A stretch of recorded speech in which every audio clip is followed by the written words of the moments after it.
red sludge toxic spill caused by human negligence.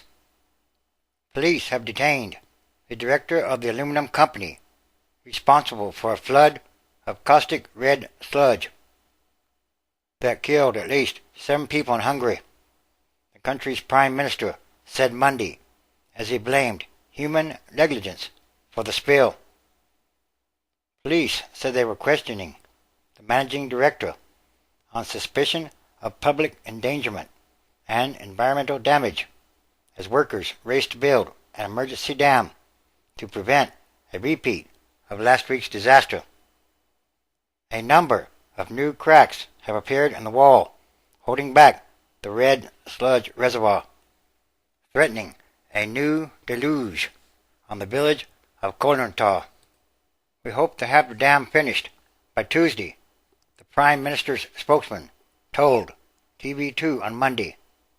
We have 4,000 people and 300 machines working at the scene, so we are doing our utmost to prevent another tragedy.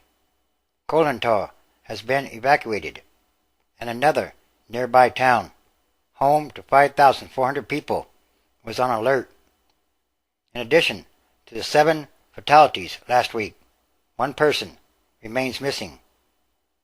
Prime Minister Viktor Orban told Parliament that the government wanted to take over MALRT, the Hungarian Aluminum Production and Trade Company, because the safe restart of production at the plant was needed to save the jobs of thousands of workers.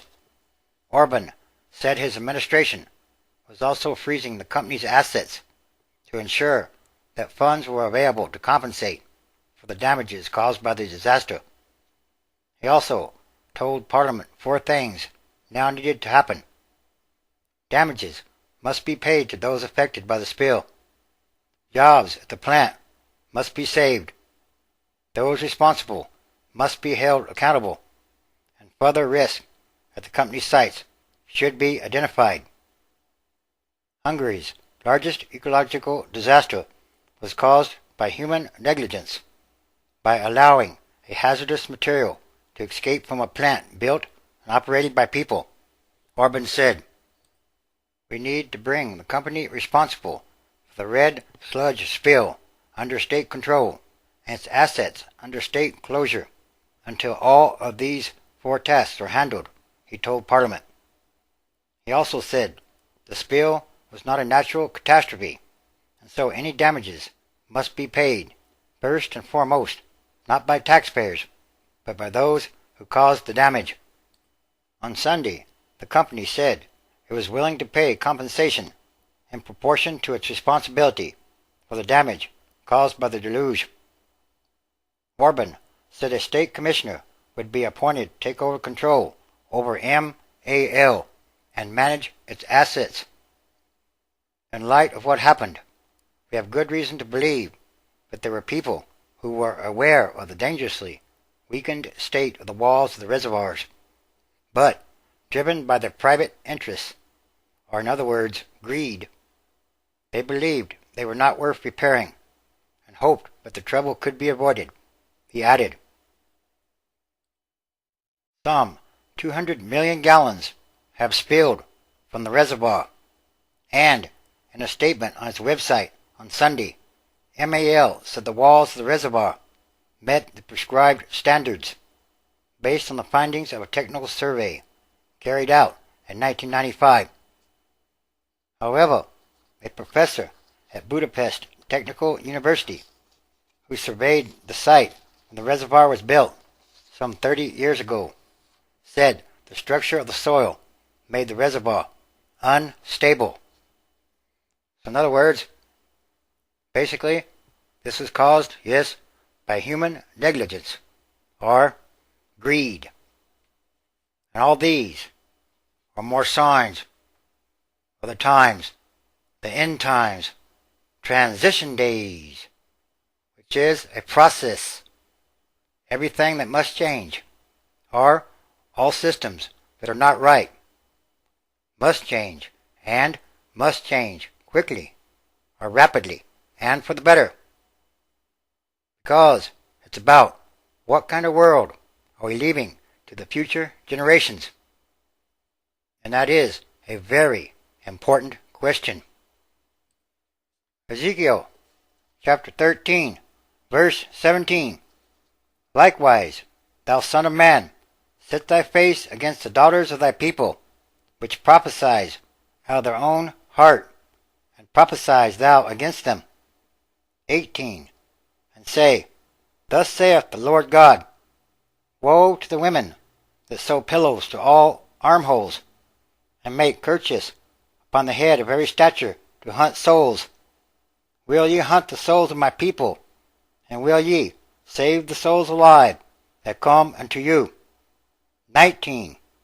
And will ye pollute me among my people for handfuls of barley, and for pieces of bread or money, to slay the souls that should not die, and to save the souls alive that should not live, by your lying to my people that hear your lies? 20. Wherefore, thus saith the Lord God, Behold, I am against your pillows, wherewith ye there hunt the souls, to make them fly. And I will tear them from your arms, and will let the souls go, even the souls that ye hunt, to make them fly. 21. Your kerchiefs also will I tear, and deliver my people out of your hand, and they shall be no more in your hand to be hunted. And ye shall know that I am the Lord God Almighty. 22. Because with lies ye have made the heart of the righteous sad, whom I have not made sad, and strengthened the hands of the wicked, that he should not return from his wicked way, by promising him life. 23. Therefore ye shall see no more vanity, nor divine divinations, for I will deliver my people out of your hand, and ye shall know that I am the Lord. Yes, again, it's time for all prophecy to be fulfilled. And there are many different types or kinds of signs happening day by day all around the world. In other words, these are warnings. Also, Revelation chapter 16, verse 4. And the third angel poured out his vial upon the rivers and fountains of waters. They became as blood. 5. And I heard the angel of the waters say, Thou art righteous, O Lord, which art, and was, and shall be, because thou hast judged thus. 6. For they have shed the blood of saints and prophets, and thou hast given them blood to drink, for they are worthy. 7. And I heard another out of the altar say, Even so, Lord God Almighty, true and righteous are thy judgments. Yes, it's time. Huge changes must come to this world, and rapidly.